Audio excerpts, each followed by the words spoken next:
हे भाभी हे भाभी हे सुना सुना बताई ना। अरे टियाला ना सही से बताओ। बताई ना लेकिन पहले रुपया दिए बताई। अरे बताओ। बात हैया बाटे बहुत बढ़िया बात यहाँ कुछ गनबन करबो ले बताओ। बताई ना भैया बेटी लड़की लेके जात रहे हम देखी ना। कहाँ गए?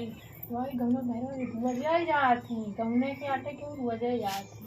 आ जाओ बताई इनके रोज लड़की थी यार थी ले जाती आ जाओ पूरी पहले। सही में सही में। हाँ रोजे लेके जाते हैं कहियो कौन लड़की लेके जाते कहियो कौन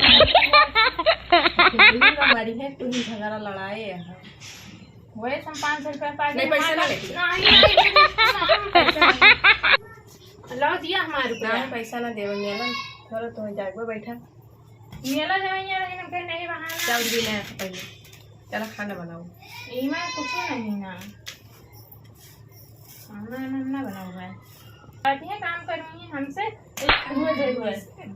चल भी ना पहले तो हम तो झटो जार के मारे बेटा जान लो हमसे अगर लड़ाई करबो तो आवे दिया भाई एक बताइए पहले खाना बनाओ काम करे तब वो लड़ाई कराती मटका